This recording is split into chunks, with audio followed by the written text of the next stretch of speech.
J'ai réalisé une vidéo sur ma chaîne principale qui a littéralement explosé dès les 24 premières heures de diffusion, donc tout de suite. Elle a totalement explosé mes statistiques habituelles, ça en était même presque choquant. Je vais vous expliquer aujourd'hui comment j'ai fait, pourquoi cette vidéo a décollé et comment vous allez pouvoir vous aussi faire la même chose.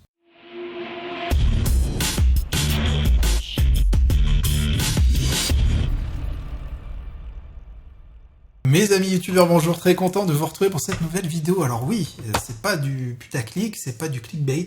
Et je vais vous montrer des statistiques qui vont appuyer tout ce que je vous dis aujourd'hui. J'ai une vidéo qui a littéralement décollé sur ma chaîne principale. Ma chaîne principale était c'était en plein été, donc un peu dans une période calme pour les youtubeurs, vous savez comment ça se passe. Et je me suis dit, je vais essayer quelque chose. En fait, il y a quelqu'un qui m'avait parlé dans mon audience, donc je parle de ma chaîne sur la peinture qui a à peu près 100 000 abonnés. Donc sur cette chaîne, j'ai testé beaucoup de choses depuis 2016. Là, je ne savais pas sur quoi faire une vidéo, et c'est vrai que quelques jours avant, j'ai une personne qui me suit sur les réseaux, sur Instagram, qui me dit oh, je suis pas fait pour la peinture, ce matin, sur un coup de tête, j'ai tout mis dans ma camionnette, j'ai tout mis à la déchetterie. J'ai amené tous mes tableaux à la déchetterie. Et je me suis dit, pourquoi vous avez fait ça? C'est pas possible, c'est n'importe quoi. Et voilà, j'ai essayé de rassurer cette personne, de lui dire que c'était le syndrome de l'imposteur, que c'était un classique, etc. Je vais pas vous parler des biais psychologiques et de tout ce qui est lié à cette vidéo, ça vous intéresse pas forcément parce que vous faites pas de peinture. Mais le lendemain, j'ai fait, mais il faut que j'en fasse une vidéo. Il faut que j'explique aux autres gens, parce qu'ils sont sûrement nombreux sur ma chaîne à me suivre, à avoir ce problème-là. Et donc là, je fais ma vidéo très rapide, j'appuie, je parle.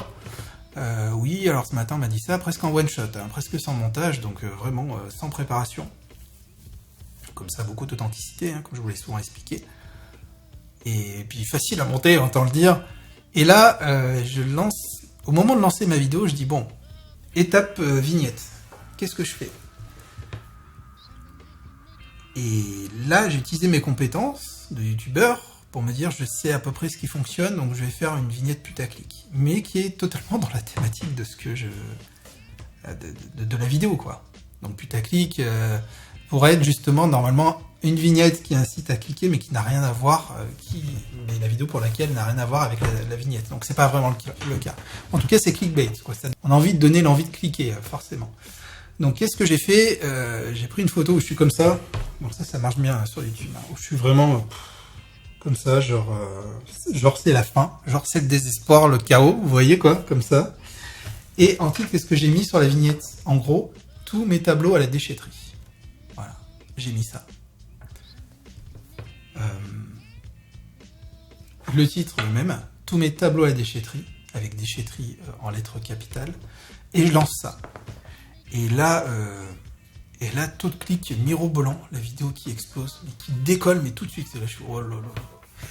Et en fait, ce qui s'est passé, c'est pour ça que c'était border, ce que j'ai fait avec cette vignette, c'est que ma communauté, qui est assez nombreuse, environ 100 000, sont des gens avec qui on a créé un contact. C'est des gens qui sont proches pour la plupart.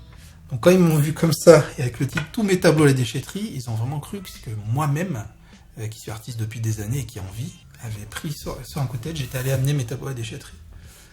Tout de suite, on crée de la curiosité, et cette envie irrésistible de cliquer. Quoi, mais pourquoi il a fait ça? Et hop, les gens, ils ont cliqué. Voilà ce qui s'est passé, tout simplement. Si on regarde un peu les chiffres, du coup, c'est énorme par rapport à mes performances habituelles. Je le corrèle bien par rapport à mes performances habituelles. On voit que ça décolle. Le nombre d'abonnés aussi. Du coup, effet qui se coule. YouTube voit que le taux de clic est énorme, que tout s'envole. Lui, il pousse.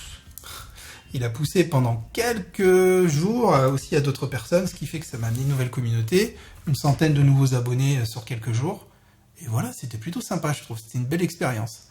Et il continue aujourd'hui à la suggérer. Ça s'est énormément calmé parce qu'au bout d'un moment, forcément, ça se calme. Mais voilà, les performances de la vidéo sont quand même hallucinantes par rapport à ce que je fais d'habitude dans le même laps de temps. Même avec des vidéos qui sont très attendu sur des techniques de peinture, 5 techniques pour faire ci, 10 choses à ne pas faire, etc. Là, j'ai cassé le code juste avec cette vidéo-là. Et finalement, quand j'y réfléchi là avec vous, je me dis qu'en fait, c'est vraiment le code qu'utilisent la plupart des youtubeurs influents. Les McFly, Carlito, Squeezie, etc. En fait, ils ont toujours utilisé ça. C'est-à-dire que et je pense que c'est fondamentalement le plus important, c'est de créer cette envie irrésistible de cliquer sur la vignette. Presque en choquant. En disant, mais quoi, pourquoi? Histoire qu'on ait envie, qu'on se dise pas... En fait, il faut que votre audience, quand elle regarde son flux d'actualité, de flux de vidéos à regarder, elle en a tellement qu'elle se dit, bon, bah ça, ok, ça, je regarderai plus tard. C'est sympa, mais je regarderai plus tard. Non, faut surtout pas qu'elle dise ça. Faut qu'elle se dise, oh là là, qu'est-ce qui s'est passé? Je veux voir, je clique, je veux voir ce qui s'est passé. Si vous arrivez à créer cet effet-là, jackpot. Vous êtes sûr que votre vidéo va exploser en termes de performance. Voilà. Et c'est du bon sens, en fait. On ferait pareil. Si je regarde mon flux d'actualité, qu'il y a un youtubeur que j'aime bien, que je suis, qui me met j'ai dû m'échapper ou je sais pas quoi, j'essaye telle chose, c'est le drame, pourquoi il m'est arrivé ça, voilà des types de titres qui fonctionnent très très bien. Après il faut qu'il y ait vraiment une histoire qui ait quelque chose de cohérent derrière. Moi en l'occurrence l'histoire c'était pas la mienne, mais c'est pas vraiment du putaclic dans le sens où la personne a vraiment jeté tous ses tableaux à la déchetterie. Donc j'en ai parlé avec des spécialistes qui m'ont dit par exemple que j'aurais dû, parce que là c'était border, après on est sur YouTube, on s'amuse, mais que si je voulais que ce soit réglo, j'aurais dû mettre des guillemets entre le titre « Tous mes tableaux à déchetterie ». Ça sous-entend que quelqu'un l'a dit mais pas moi. Voilà, c'est vrai, c'est vrai. Est-ce que la vidéo aurait tant performé que ça si j'avais mis les guillemets? Je ne pense pas. Je vous laisse juger, à votre avis. Voilà, dites-moi en commentaire ce que vous en pensez. N'hésitez pas à me poser vos questions en commentaire par rapport à cette technique-là. Dites-moi si vous voulez que je développe. J'ai plein d'autres idées de vidéos autour de ce type vraiment de vidéos qui explosent. Peut-être des petits ateliers, des petites vidéos qui pourraient être sympas sur la chaîne. Dites-moi si ça vous intéresse. J'attends vos commentaires et bien sûr des pouces levés pour me montrer, pour savoir si ça vous plaît, quoi. Voilà, je vous remercie. Moi, je m'appelle Anthony Chambaud. Je suis youtubeur, artiste peintre.